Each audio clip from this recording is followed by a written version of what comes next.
Sudah selesai. Oke, saya absen dulu ya. Yang hari ini tidak ada siapa? Wihan. Kenapa Wihan? Sakit. Kemudian ada lagi? Siapa? Si Pak Romi kenapa? Izin. Ya mudah-mudahan yang hari ini tadi sakit, Wihan, semoga cepat sehat. Iya. Supaya bisa belajar bersama kita bersama kembali. Oke. Mungkin pada hari ini, pada kesempatan pagi ini ada materi yang akan disampaikan. Kita masuk ke wawasan sifat pada hidup kelas 9 ya, semester pertama. Tetapi sebelum kita mulai ke materi ini, kita mengingat-ingat materi yang lalu dulu. Masih ingat? Oke, apa aja? Sistem perkembangbiakan tumbuhan dan hewan. Nah, kita kemarin masuk ke sistem. Kemudian apa saja yang diingat lagi? Yang perkembangbiakan tumbuhan dibagi dua. Yang pertama periode alami dan buatan. Oke, ada yang bisa menyebutkan yang berkaitan alami? Ya, silakan. Jomat, kolon, lapis, dan batang. Oke, terima kasih. Tepuk tangan dulu dong, masih ingat dong. Kemudian yang lagi buatan, ada yang bisa? Oke, siapa namanya? Lupi, silakan Lupi. Jangkok, duduk, dan stay. Tepuk tangan lagi dong. Oke, yang terakhir perkembangbiakan hewan. Tadi tumbuhan sudah, sekarang hewan. Nah, sekarang coba urutkan metamorfosis pada hewan nyamuk. Siapa namanya? Pak Roji, silakan Pak Roji. Telur, larva, pupa, dan nyamuk. Tepuk tangan lagi. Oke, berarti bisa saya buka, berarti kelas ini masih ingat materi yang sebelumnya seperti itu. Oke, pada hari ini, pada kesempatan pagi ini, mungkin kita masuk ke materi pewawasan sifat pada makhluk hidup.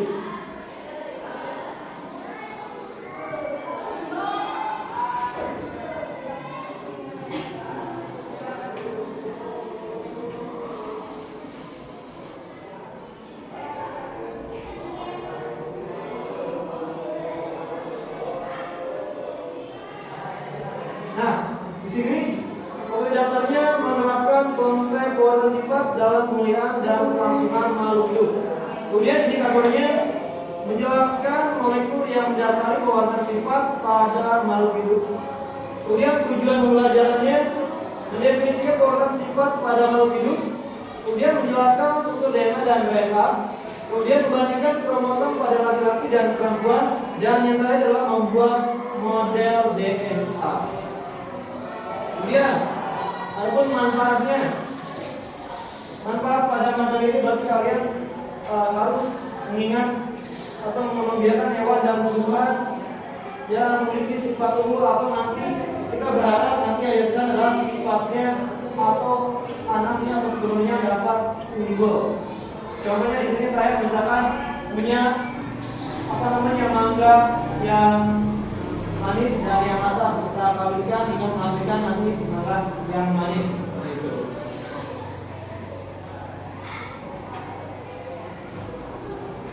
Kemudian saya di sini punya satu video berhubungan dengan pewawasan sifat. Jadi saya minta kalian tolong cermati video di sini. Silakan diperhatikan.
telah saksikan video tayangan atau tayangan yang telah saya beri di video tadi.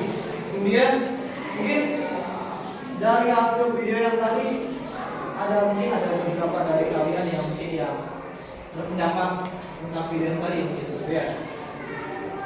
Kita sudah selesai melihat tayangan videonya. Mungkin di sini ada yang bisa memberikan pendapatnya tentang hasil video yang tadi saya sampaikan. Ya, silakan. Gen ayah dan ibu yang diwariskan ke anak. Gen ayah dan ibu diwariskan ke anak atau keturunan. Ada lagi? Ya, silakan. Oke, yang diberikan tadi ada wariskan, ada struktur gigi, kemudian ya. Oke, ada lagi? Ya, silakan. Oke, yang diwariskan berarti tadi ada kebotakan rambut, kemudian selera humor, kemudian tinggi badan. Oke, terima kasih.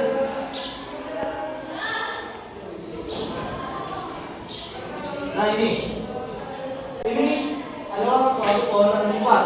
Di sini ada orang tua, ayah, ibu, kemudian anak laki-laki dan anak perempuan. Oke, di sini pasti ada kemiripan-kemiripan yang ditemukan oleh orang tuanya. Seperti itu. Kalau anaknya hasil dari biologis ayah dan ibunya, atau kita bilangnya anak kandung dari ayah dan ibunya. Nah, di sini ada namanya gen. Berarti gen di sini berarti namanya substansi kimia berupa senyawa asam nukleat yang terdapat dalam kromosom yang dapat menentukan pewawasan sifat. Nah, gen terbagi menjadi dua. Di sini ada DNA, kemudian RNA, kemudian kromosom. Nah, di buku kalian di situ ada sampai kromosom. Nah, kira-kira berapa sih jumlah kromosom pada manusia? 26 pasar. Nah, betul sekali 23 pasar. Nah, di sini kromosom sendiri pengertian adalah benang-benang halus yang terdapat dalam inti sel yang mudah menyerap zat warna tertentu yang dapat menentukan pewawasan sifat. Nah, ini kita lihat gambar kromosom dan gen. Nah, yang yang bentuk lubang-lubang seperti itu adalah merupakan DNA, struktur DNA. Kemudian kalau yang kromosom yang bulat di ujung dari gelombang yang tadi seperti itu. Kemudian yang di ujung sana yang bulat besar itu adalah sel. Nah, setelah masuk ke sana, kemudian kita masuk ke hukum Mendel. Pada pembentukan gamet dan gen terpisah secara asap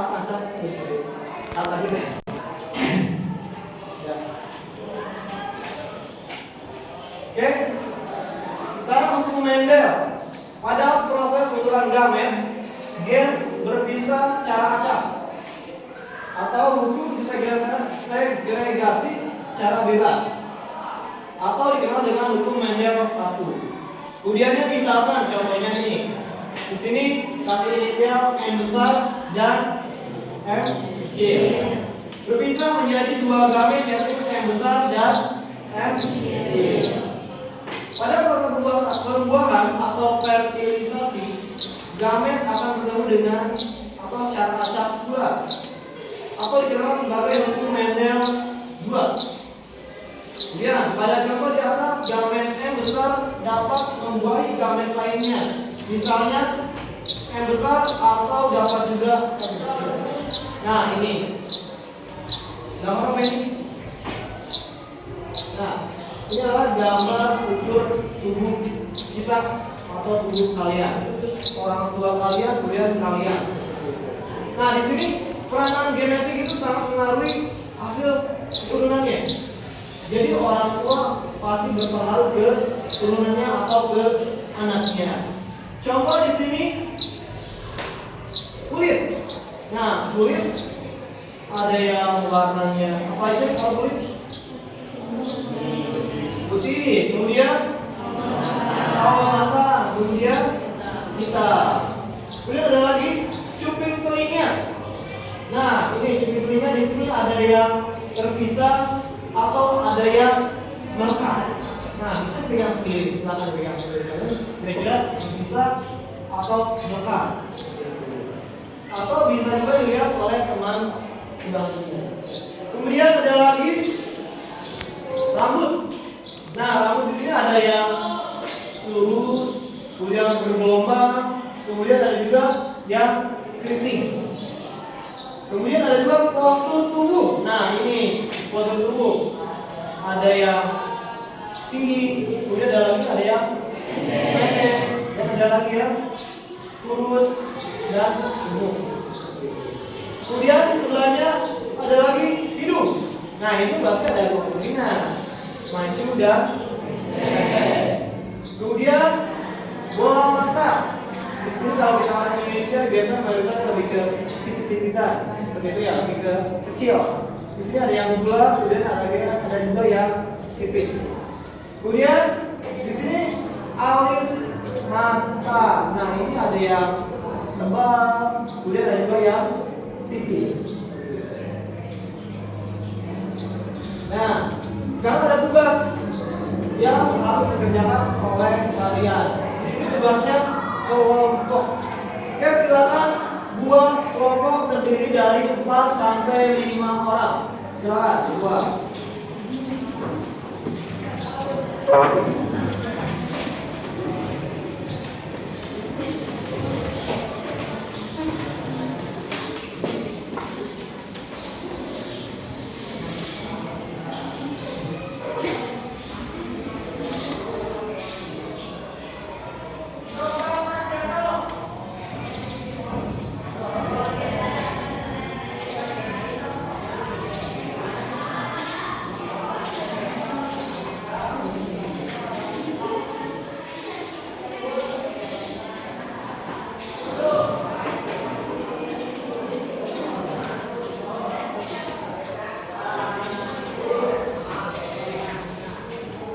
Nah, minggu kemarin saya sudah sampaikan kepada kalian bahwa disuruh bawa foto keluarga kalian. Silakan dikeluarkan. Kemudian silakan identifikasi foto anggota keluarga kalian. Kemudian silakan diskusikan dengan kelompok kalian.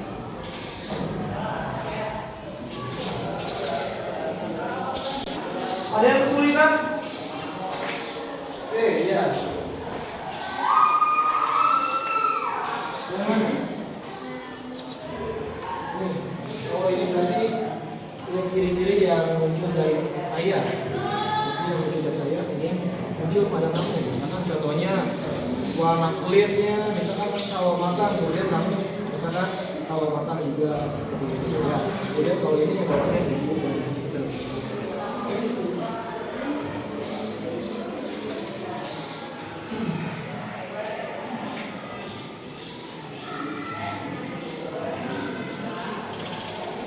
Tiga. Sudah selesai? Ya, mungkin saya minta beberapa orang atau mewakili kelompoknya untuk presentasikan hasil diskusi kalian. Oke, silakan. Mana yang kelompok yang siap? Oke, silakan kelompok 1.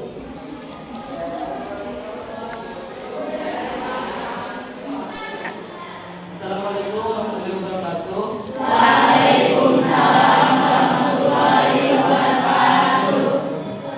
Perkenalkan, nama saya Wirawan. Saya dari kelompok 1. Di sini saya akan mempresentasikan hasil diskusi dari kelompok saya. Pertanyaan pertama, apa saja ciri dari ayah yang muncul padamu? Yaitu warna kulit sawo matang, bentuk wajah bulat, dan postur tubuh tinggi. Kedua, apa saja ciri dari ibu yang muncul padamu? Yaitu ketebalan alis tipis dan bentuk hidung mancung. 3. Adakah pada dirimu yang merupakan gabungan dari kedua orang kamu, yaitu bentuk rambut lurus menyerupai ayah dan ibu? 4. Adakah teman sekelasmu yang sejenis cuping kedua orang tuanya melekat? Ada, namanya Dika, cuping telinganya melekat seperti ayah dan ibunya. Demikian dari kelompok saya. Wassalamualaikum warahmatullahi wabarakatuh.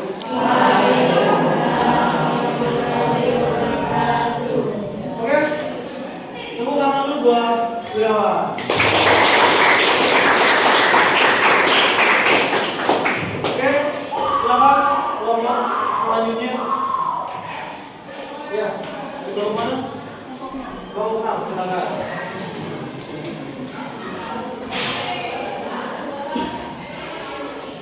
Assalamualaikum warahmatullahi wabarakatuh. Waalaikumsalam warahmatullahi wabarakatuh. Perkenalkan, nama saya Tamila. Saya dari kelompok 6. Kemudian saya di sini akan mempresentasikan hasil diskusi dari kelompok saya. Pertama, apa saja ciri dari ayah yang muncul padamu? Tinggi badan, mirip dengan ayah. Kedua, apa saja ciri dari ibu yang muncul padamu? Bentuk wajah Allah, memiliki mata tempat, Ketiga, adakah pada dirimu yang merupakan hubungan dari kedua orang tuamu? Bentuk rambut lurus, memiliki mata coklat. Keempat, adakah termasuk kelasmu yang menjadi suping kedua orang tuanya melekat ada putri? Suping telinganya melekat mirip ayah dan ibunya. Putri, berarti ya. Oke. Mungkin itu saja presentasi dari saya. Wassalamualaikum warahmatullahi wabarakatuh. Tepuk tangan untuk Najila.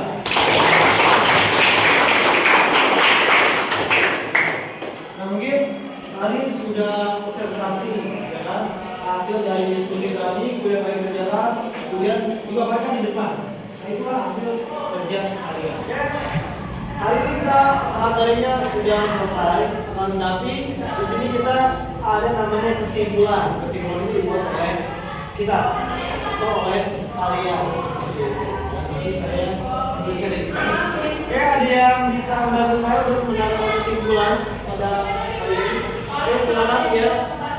Warisan sifat merupakan penurunan sifat ibu orang tua kepada anaknya.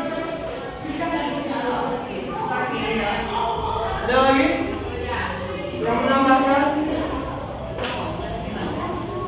Ya. Oke, kemudian sifat apa aja yang diturunkan oleh ibunya? Warna kulit, kemudian bentuk wajah, kemudian kemudian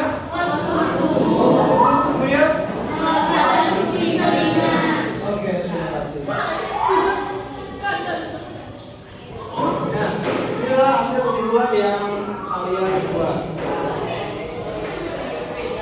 Nah, kemudian untuk materi yang akan datang, kita masuk ke pewarisan sifat. Tapi di sini materinya DNA, kemudian DNA terhadap makhluk hidup. Yang kedua, persilangan monohibrida. Yang ketiga, persilangan hibrida.